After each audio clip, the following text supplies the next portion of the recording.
Hello everyone, welcome to Swai education. देखो, इस particular video में हम आज बात करेंगे एफएसएसएआई की तरफ से एक इम्पॉर्टेंट अपडेट है, स्पेशली मैंगो को लेकर के। ठीक है, तो अभी अगर हम बात करें तो 2023 के हम मई मंथ में हैं, तो धीरे धीरे हम जो मैंगो का एक सीज़न होता है जो जून और जुलाई में हमें देखने को मिलता है, हम उसके लगभग करीब हैं। बट मार्केट में अभी से आपको कुछ मैंगो वगैरह देखने को मिलते हैं, बट वहाँ पर आप देखोगे कि ये जो मैंगो है, इनको अभी आप ये कह सकते हो कि ये एक तरीके से नेचुरली राइप नहीं हुए हैं। इनको एक तरीके से आर्टिफिशियल तरीके से इनकी राइपनिंग करी गई है, एक राइपनिंग एजेंट का यूज़ करके। ठीक है, तो क्या होता है कि अभी अगर हम बात करें तो इस टाइप पे हमें मार्केट में मैंगो तो दिख रहे हैं, आप चाहोगे कहीं भी आपको मैंगो वगैरह देखने को मिल जाएंगे, और वो खासकर आपको येलो कलर में देखने को मिलेंगे। बट हम ये कह सकते हैं कि वो नेचुरली एक तरीके से पके हुए नहीं होते हैं। तो क्या करते हैं, केमिकल का यूज़ करते हैं, बेसिकली हम जिसको बोलते हैं कैल्शियम कार्बाइड, इसके साथ ही साथ इथाइलिन का भी यूज़ करते हैं। बट यहाँ पर एफएसएसएआई, तो एफएसएसएआई क्या है, अगर हम सिंपल लैंग्वेज में बोलें तो एफएसएसएआई का मेजर काम क्या है, ये एक फूड रेगुलेटर है हमारी कंट्री में। ठीक है, अब फूड रेगुलेटर क्या होता है कि अगर हम बात करते हैं फूड को लेकर के, फूड का जो ट्रांसपोर्ट होता है, उसका इंपोर्ट होता है, फूड को लेकर के लाइसेंसिंग, रजिस्ट्रेशन, इसके साथ ही साथ फूड में जो भी हम प्रिजर्वेटिव्स, एडिटिव्स जो यूज़ करते हैं, उनकी कुछ लिमिटेशंस होती हैं। तो इन सारी चीज़ों को रेगुलेट कौन करता है हमारी कंट्री में, एफएसएसएआई करता है। तो इसको हम क्या बोलते हैं, फूड रेगुलेटर बोलते हैं। तो एफएसएसएआई का ही काम होता है कि जो रेगुलेशंस वगैरह और जो रूल्स वगैरह जो बनाने होते हैं, वो सब एफएसएसएआई का काम होता है। फूड को लेकर के कोई स्टैंडर्ड्स बनाना, लॉ बनाना, रेगुलेशन बनाना, ये सब अभी के टाइम पे कौन करता है, एफएसएसएआई करता है। ठीक है, तो एफएसएसएआई ने इसी को लेकर के, यानी कि food safety and standard authority of India ने, तो एफएसएसएआई ने इसको लेकर के एक स्टेटमेंट दिया है कि FSSAI has prohibited the use of calcium carbide, जो कि एक केमिकल है जिसका यूज़ करते हैं as a ripening agent, also known as masala, as a ripening agent for artificial ripening of the fruits. ठीक है, तो क्या होता है कि जो भी फ्रूट्स होते हैं वो पहले तो वो नेचुरली पकते हैं, नेचुरली उनकी राइपनिंग होती है। तो वो क्या होते हैं कि जो भी ट्री वगैरह होते हैं, कभी कभी उसके ऊपर लगे रहते हैं, उनको हम तोड़ते हैं और कभी कभी वो ज़मीन पे गिर जाते हैं। तो ये एक नेचुरल प्रोसेस होता है, फिर हम उसको कंज्यूम करते हैं।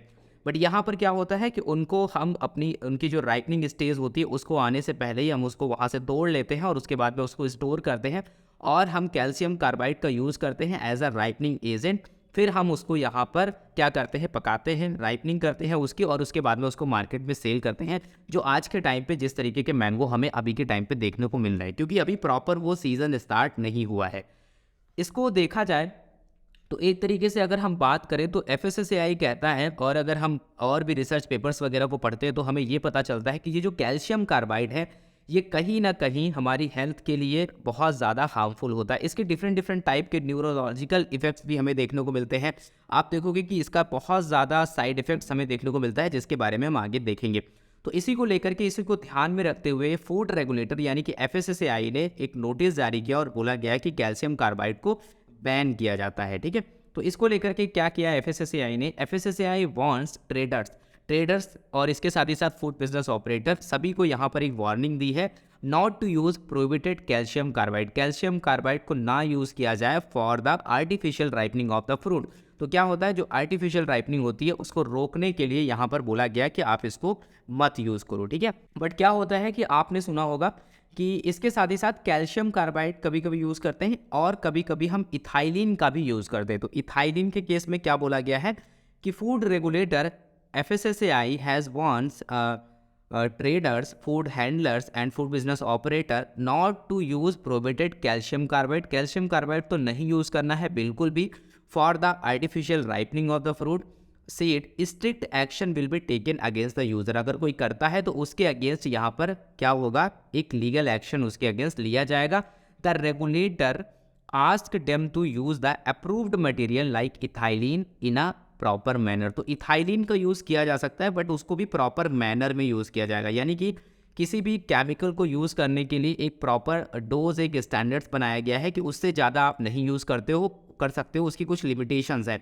तो एक प्रॉपर मैनर में आप उसको यूज़ कर सकते हो, बट आपको काफ़ी ध्यान रखना होगा। ठीक है, तो उसी को लेकर के क्या होता है कि अगर इस तरीके का इंसिडेंस देखा जाता है, अगर कोई भी इस तरीके का एक्शन लेता है, यानी कि जो भी बोला गया है कैल्शियम कार्बाइड का यूज़ करने के लिए मना किया गया, बट फिर भी अगर कोई इसको करता है, इसको डील करता है, ऐसी किसी कंडीशन में वो पाया जाता है, तो उसके अगेंस्ट यहाँ पर एक सीरियस एक्शन लिया जाएगा उस पर्सन के against, including in such unlawful practices as per the food safety standard act 2006।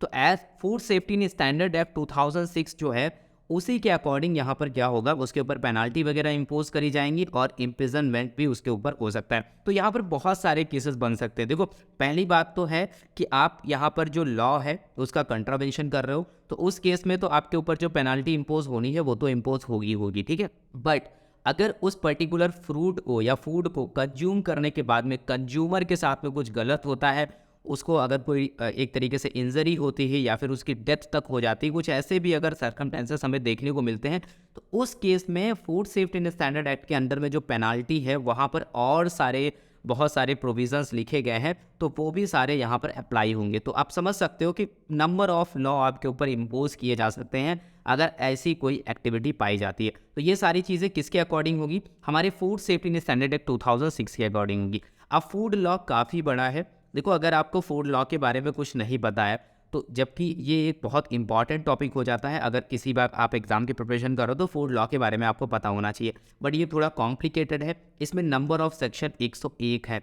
इसी चीज़ को ध्यान में रखते हुए हमने जस्ट 49 रुपीज़ में हमने एक वीडियो कोर्स स्टार्ट किया है, उसको आप परचेज़ कर सकते हो, जिससे आप फूड लॉ को बहुत डिटेल में समझ सकते हो। 9 हावर का सेशन होगा, यानी कि 9 हावर में टोटल 16 क्लासेस हैं, जिनको टोटल ड्यूरेशन 9 हावर है। उनको आप देखोगे तो आपको एक एक सेक्शन समझ में आएगा, ठीक है।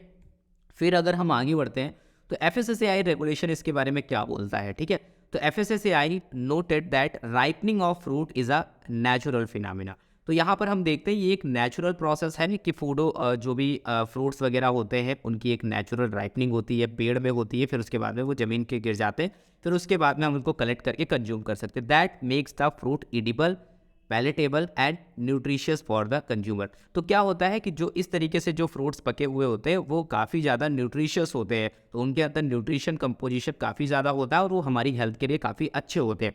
But artificial ripening is a process by which the fruits are ripened artificially in a controlled manner. एक कंट्रोल मैनर में उसको पकाया जाता है टू अचीव डिजायर्ड आउटकम जैसे कि like optimum ripening and better consumer acceptance apart from ensuring a long self life of the fruit. तो क्या होता है कि आप देखोगे कि जिस तरीके से मार्केट में इतना ज़्यादा डिमांड है और उसको अपीयरेंस को काफ़ी अच्छा बनाने के लिए इस तरीके से ये सारी चीज़ें करी जाती है, ठीक है। Artificial ripening also facilitate the transportation of fruit like mango. अब मैंगो का आप देखोगे कि ट्रांसपोर्टेशन काफ़ी ज़्यादा होता है। आप देखोगे कि पूरा नॉर्थ रीजन से साउथ रीजन तक बहुत ज़्यादा ट्रैवल करता है। मैंगो का ट्रांसपोर्टेशन जो है वो काफ़ी बड़े लेवल पे होता है। तो उस केस में यहाँ पर आर्टिफिशियल जो राइपनिंग होती है वो काफ़ी ज़्यादा हेल्प करती है। जो मैंगोज जो are transported to distant place in unripe condition to avoid losses and are artificially ripened at the destination. क्या होता है कि देखो, अगर हम जो मैंगो है मान लिया वो नेचुरली पका हुआ है, अगर उसको हम ट्रांसपोर्ट करते हैं तो क्या होगा कि उसमें जब तक वो पहुंचेगा आप देखोगे उसमें काफ़ी ज़्यादा मैंगोज जो है वो ख़राब हो चुके होंगे, काफ़ी लॉस हो चुका होगा। तो इस वजह से क्या होता है कि जो कच्चे आम होते हैं उनको ट्रांसपोर्ट किया जाता है, उसके बाद में जो डेस्टिनेशन है वहाँ पहुँचने के बाद में उसको पकाया जाता है, ठीक है। तो ये सारा एक प्रोसेस होता है। बट यहाँ पर हमें एक तरीके से क्या मिल रहा है, हमें बहुत सारे यहाँ पर एडवांटेज तो मिल रहा है, बट अल्टीमेटली जो कंज्यूमर है जो इसको कंज्यूम करेगा उसके साथ कितना बड़ा खिलवाड़ हो रहा है, उसकी हेल्थ कितनी ज़्यादा ख़राब होगी इन सारी चीज़ों को लेकर के। कहीं ना कहीं यही धीरे धीरे चीज़ें जा करके बहुत बड़ी डिजीज़ का रूप ले लेती हैं किसी भी कैंडिडेट के अंदर में, ठीक है। तो यहाँ पर अगर हम बात करें द कार्बाइड जिसकी हम बात कर रहे थे, कैल्शियम कार्बाइड क्या करता है, प्रोड्यूस एसिटिलीन गैस। तो कैल्शियम कार्बाइड जैसे ही वाटर के कांटेक्ट में आता है थोड़ा बहुत, तो क्या करता है, एसिटिलीन गैस वहाँ से प्रोड्यूस होती है। तो एसिटिलीन गैस क्या करती है, में अफेक्ट द न्यूरोलॉजिकल सिस्टम, जो हमारा न्यूरोलॉजिकल जो सिस्टम है उसको अफेक्ट करता है। अब अगर न्यूरोलॉजिकल सिस्टम अफेक्ट करेगा तो क्या होगा, प्रोलॉन्ग्ड यहाँ पर हाइपोक्सिया हमें देखने को मिलेगा। इसके साथ ही साथ यहाँ पर हेड एज और आप देखोगे डिजीनेस होता है, मूड डिस्टर्बेंस, स्लीपनेस, ये सारी जो मेंटल कन्फ्यूजन, मेमोरी लॉस, ऐसी तक की हमें डिजीज़ देखने को मिलती है। तो एक तरीके से हम कह सकते हैं कि ये एक तरीके से कैंसर को भी जन्म देता है, जो ब्रेन कैंसर और ये सारी चीज़ें जो हमें देखने को मिलती हैं। तो हम कह सकते हैं कि ये सारी चीज़ें यहीं से होती हैं। तो कहीं ना कहीं ये जो केमिकल्स हमारी बॉडी में जा रहे हैं, ये धीरे धीरे धीरे करके बहुत ज़्यादा हमारे ऊपर हार्मफुल जो फैक्टर क्रिएट करते हैं, ठीक है। अब यहाँ पर क्या होता है कि एफएसएसएआई ने इसी को ध्यान में रखते हुए FSSAI has prohibited the use of calcium carbide also known as masala, इसको एक तरीके से प्रोहिबिट कर दिया है। अगर इसका कोई यूज़ करता है तो उसके अगेंस्ट एक लीगल एक्शन लिया जाएगा हमारे फूड सेफ्टी स्टैंडर्ड एक्ट 2006 के अकॉर्डिंग, ठीक है। अब क्या होता है, यूज़ ऑफ इथाइलिन की अगर हम बात करें तो ये थोड़ा सेफ़ है, हालांकि ये भी सेफ़ नहीं है इतना ज़्यादा। हम ये नहीं कहते कि इथाइलिन का अगर पका हुआ जो फ्रूट है आप उसको कंज्यूम कर सकते हो, बट हाँ कैल्शियम कार्बाइड के कंपैरिजन में वो ठीक है, ठीक है। तो FSSAI has recognized ethylene as a safe ripening agent at the concentration up to 100 ppm। अगर 100 ppm तक अगर हम यूज़ कर रहे हैं, यानी कि 100 माइक्रोलीटर पर लीटर अगर हम यूज़ कर रहे हैं, तो यहाँ तक ये ठीक है, depending upon the crop variety and maturity through source like ethephon और इथेरियल एक्सेट्रा। तो यहाँ पर देखो क्या होता है, बट क्या लोग इसको इतना ध्यान में रखते होंगे? बहुत सारे लोग आज के टाइम पे जो राइपनिंग वगैरह करते हैं, इथाइलिन का यूज़ करते हैं, वो इतना ज़्यादा डोज का ध्यान नहीं रखते, तो बट वो तब जा करके हमारे लिए हार्मफुल हो जाता है। अगर कोई कैंडिडेट इस प्रॉपर डोज में अगर यूज़ करता है तो वो हमारे लिए सेफ़ होगा, वो इतना ज़्यादा हार्मफुल नहीं होगा, ठीक है। अगर इस डोज के अंडर में अगर राइपनिंग करी गई है तब तो ठीक है। बट ऐसा होता कहाँ है कि कहीं भी आप देखोगे कि जो रूरल एरिया है, क्योंकि जो लोग इसकी प्रॉपर हैंडलिंग करते हैं, जो फार्मर एरिया है, जो एग्रीकल्चर एरिया है, वहाँ पर लोगों को इतना ज़्यादा नॉलेज नहीं होता है। वो इस बारे में इस केमिकल के जो हार्मफुल इफेक्ट्स हैं उससे अवेयर नहीं होते हैं और वो इसको यूज़ करते हैं। तो क्या होता है, धीरे धीरे करके ये चीज़ें भी हमारे ऊपर हमें हार्मफुल चीज़ें देखने को मिलती है और हमारी हेल्थ के लिए बहुत ज़्यादा ये एक तरीके से हज़ार्ड केमिकल हम कह सकते हैं, ठीक है। तो ये आपने समझा कि किस तरीके से यहाँ पर ये सारी चीज़ें हो रही है। तो इसी को लेकर के एफएसएसएआई ने क्या किया है, इसको बैन कर दिया है। किसको बैन किया है? यहाँ पर जो कैल्शियम कार्बाइड है उसको यहाँ पर बैन किया गया है, बट इसके साथ ही साथ जो इथाइलिन है उसको यहाँ पर यूज़ कर सकते हो, बट इसका जो डोज है वो 100 माइक्रोलीटर पर लीटर होना चाहिए, इतना आप इसका डोज जो है वो यूज़ कर सकते हो, ठीक है। आई होप आपको ये जो टॉपिक था ये समझ में आया होगा। तो इससे रिलेटेड क्वेश्चंस वगैरह बन सकते हैं, स्पेशली वो डोजेस के बारे में पूछ लेते हैं कभी कभी, तो इस बारे में आपको पता होना चाहिए, ठीक है। तब तक के लिए thank you, have a nice day, मिलते हैं नेक्स्ट क्लास में।